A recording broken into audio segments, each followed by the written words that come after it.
Hey guys, so today we're going to be looking at episode 3 of the Ultimate AD Carry Guide, and we're going to be looking at defensive items and what you should be buying and when you should be buying them on AD carries. Defensive items are actually really important to how much damage you can output in a team fight, and most of the time you're going to be wanting 3 damage items and then a defensive item. Most of the time on a standard AD carry it's going to be like Infinity Edge, Phantom Dancer or Shiv, and a Bloodthirster. That's going to give you your IE, your Infinity Edge, then some crit chance and some lifesteal, which gives you good damage, and we're moving away from the tank meta right now, so a Last Whisper isn't really needed as early. The thing we're going to be trying to balance, or the hard thing, the thing to think about I guess, is that if you have no offensive items, you're going to do no damage, right? But all the offensive items in the world won't help you if you're dead. This is like the fine line that we have to think about. Like ideally we want enough damage to kill people and then some defense to stop us dying. It's like when you're cooking bacon, right? You want it to be crispy, like good bacon has got to be crispy, but you don't want it to be burnt. And there's just that fine line where you leave it a little bit too long and it's going to burn. So there you go. Playing AD carry is a lot like cooking. So anyway,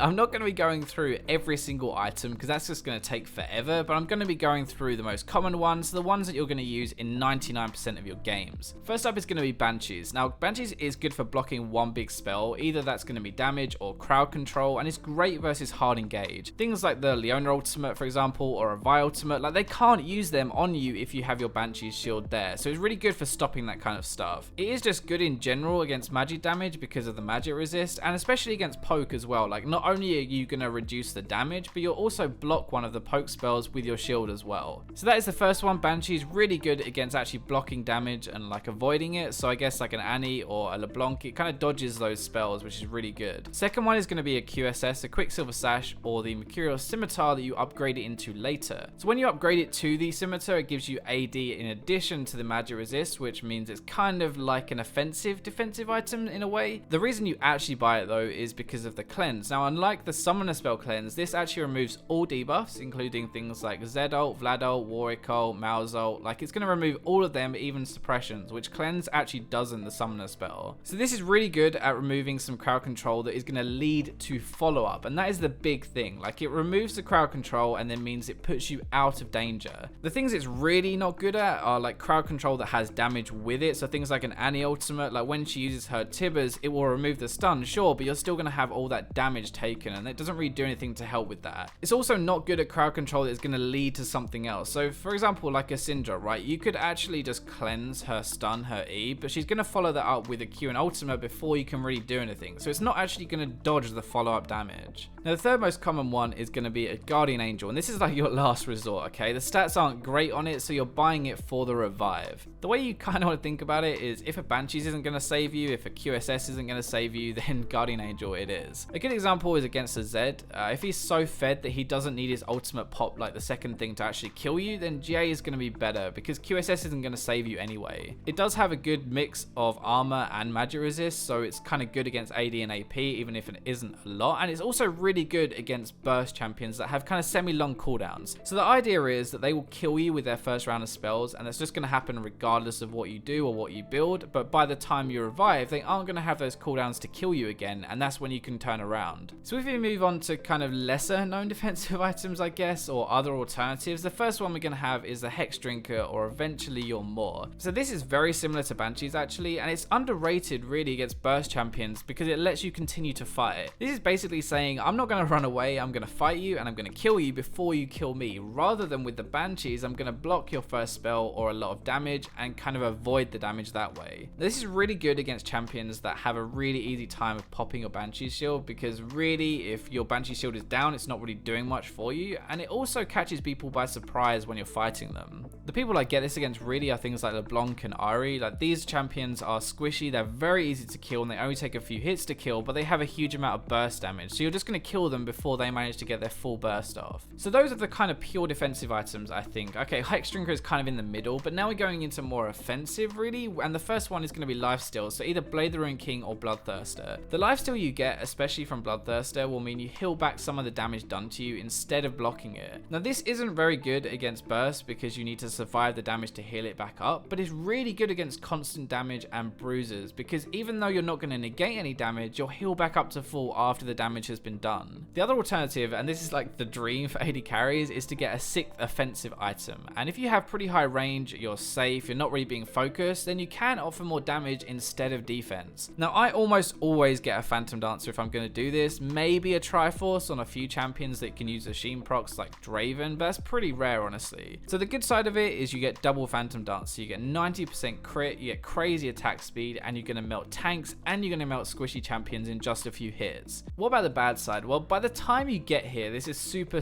late game, right? That means one lost team fight, one bad position could just lose you the game, and even if no one has focused you so far, it only takes one fight for them to catch you and it could be over. So if you're going to do this, you really need to think about it and you need to be careful, because I have lost games doing this before, so make sure there isn't a threat that could possibly kill you, or at least play around it and avoid it. So the final thing I want to talk about is selling your boots, and you are slower and it's harder to kite, so if you're chasing people when you're fighting, it's probably not the best idea, but if they're coming to you, then you will do more damage and it will be better. If you're going to do this, you really do need some sort of defensive item in there, because you're going to be easier to get onto, like you're slower and you're kind of a sitting duck. The ideal case, I guess, is going to be Infinity Edge, Phantom Dancer, Bloodthirster, Last Whisper, another Phantom Dancer, and then selling your boots for a Guardian Angel. At this point, you're going to be relying on killing people quicker than they can kill you. Like, you're not going to be kiting, you're not going to be running away, you're just going to be standing there and dealing a huge amount of damage. I know someone's going to ask me about Zephyr and what I think of it, and honestly, it's not very good unless you're playing someone like Vayne, who heavily relies on attack speed. Like, it's not really going to give you the move speed that you need to kite without boots, so defense is just going to be better. Like, Guardian Angel will let you stand there and dish out a huge amount of damage without having to worry about it. I'm just going to give you a couple of examples of what you would actually build against different champions and why, so hopefully you get a grasp of it. So versus Annie, you'd get a Banshee'S or a Guardian Angel. Like, Banshee'S can block her flash ultimate, which means it's very hard to get onto you, and she will almost never be able to stun you. If they have some other way of popping your Banshee'S though, like a long range poke for example, then Guardian Angel will eat her burst and revive you when she doesn't have as much damage. QSS is really useless here because the damage will kill you even if you're going to cleanse a stun. Finally, someone like Syndra. Okay, Syndra has a very easy time of blocking your Banshee'S because she can just use her low cooldown Q to block it, and so Guardian Angel is going to be a lot better versus her. Guardian Angel is going to eat her ultimate cooldown, and then when you revive, she won't really have any other spells to really kill you before you kill her, and that's why you're going to be focusing on the Guardian Angel in that matchup. So I hope you guys enjoyed the video. I hope you guys found it useful. Let me know what you think in the comments. Remember to like and subscribe, and I'll catch you in my next video.